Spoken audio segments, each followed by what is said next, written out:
Hello and welcome. Today, we're going to unpack a really provocative theory, one that lays out a hidden and frankly pretty startling narrative about what's really driving modern global conflict. The source material we're looking at argues that a lot of seemingly random events are actually all connected by one single overarching strategy. So, let's dive right in. So this question, this is really at the heart of everything we're exploring today. For decades, right, we've heard the same stories. It's all about ideology, it's about religion, it's about geopolitics.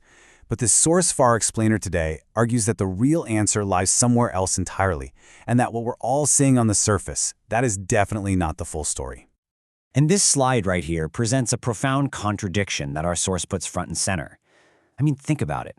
The Quran states that to kill just one person is like killing all of humanity.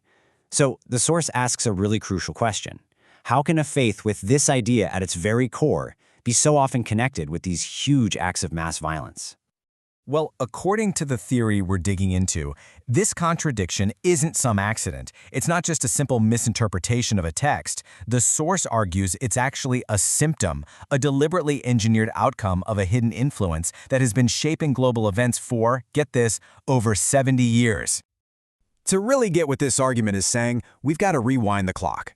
The source traces the origins of this whole theory all the way back to the Korean War and to the mind of one very particular military strategist.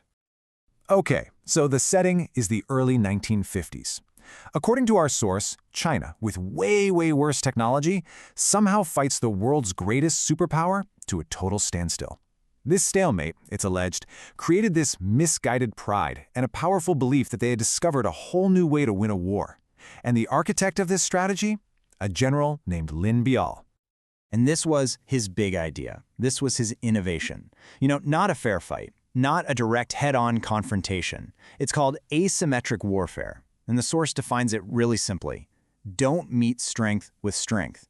Instead, you use unconventional tactics. You hit and you run. You disrupt and then you disappear. This doctrine, which was designed for a physical battlefield, would become the blueprint for absolutely everything that this theory claims followed. And this timeline here shows exactly how the source claims this whole tactic just spread. First, it gets tested out in Korea. Then, the source alleges that Lin Biao personally taught this method to Ho Chi Minh in Vietnam, which directly led to the American defeat. But it didn't stop there. The theory is that China, feeling pretty good about this success, then started to covertly export this hit-and-run model to anti-Western groups all across the Middle East and Africa. So this is where the theory takes a really crucial turn. I mean, how does a purely military tactic, something designed for a jungle or a battlefield, transform into the kind of global terrorism that we see today? Well, the source uses one single, really powerful word to explain that leap: gaslighting. And we're not talking on a personal level here. We're talking about a massive geopolitical scale. Okay, so here's the core of the claim, that extremist groups and even whole nations like North Korea are being manipulated. They're allegedly being wound up with anger, they're given a target, usually the West, and then they're encouraged to go fight a proxy war. The source argues that they often don't even know why they're so angry or who is really pulling the strings. And in this whole story, it's the ordinary people, including millions of peaceful Muslims who just want to live their lives, who become the biggest victims, caught between the extremists and a world that now looks at them with suspicion. And all of this brings the theory right into our world, today. The argument is that the battlefield has now expanded far beyond those proxy wars. It's everywhere, and it's being fought with things we might not even recognize as weapons at all. The source has a name for this. It's called unrestricted warfare. It's a conflict that's not just fought with bullets and bombs, but with drugs, with data, with economic pressure, and even with spyology. And the stated goal? To weaken your enemy from the inside out, without ever having to fire a single shot. The first, and according to the source, the most shocking example of this is the fentanyl crisis. The theory alleges this isn't just some criminal enterprise. No, this is a deliberate, strategic attack. The claim is that China is facilitating the export of fentanyl precursors specifically to sow chaos, death, and social decay inside of nations like the United States. And to really drive this point home, the source points to what it calls a profound hypocrisy. While allegedly flooding other countries with these deadly substances, China maintains some of the absolute strictest anti-drug laws on the planet, including the death penalty for traffickers. The argument here is that this isn't a contradiction. It's actually proof of a deliberate, calculated strategy. From there, the theory moves into even more terrifying territory. It talks about future threats that are, it claims, already technologically possible.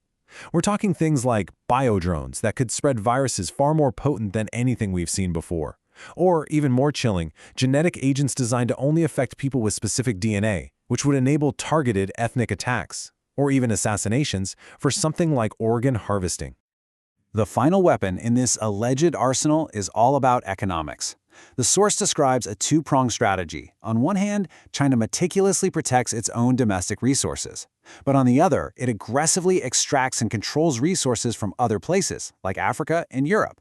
According to this theory, the goal is pretty straightforward: systematically dismantle the economic foundations of any country that could become a rival. So, how does all of this actually tie together? Right? We've talked about asymmetric warfare, geopolitical gaslighting, and now this modern strategy of unrestricted warfare. So what's the connection? What's the big picture? And this is it. This brings us to the ultimate conclusion of the theory.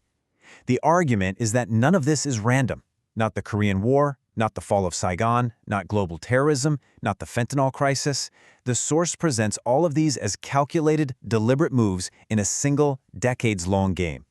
A grand strategy to achieve global dominance without ever having to fight a traditional war. And that's really where this explainer leaves us. By presenting this whole theory, the source forces us to ask a pretty deeply unsettling question. In our age of interconnected economies, cyber warfare, and biotechnology, have the rules of conflict just fundamentally changed? And could it be that the most significant battles for global power are now taking place in the shadows, fought with invisible weapons completely hidden from our view?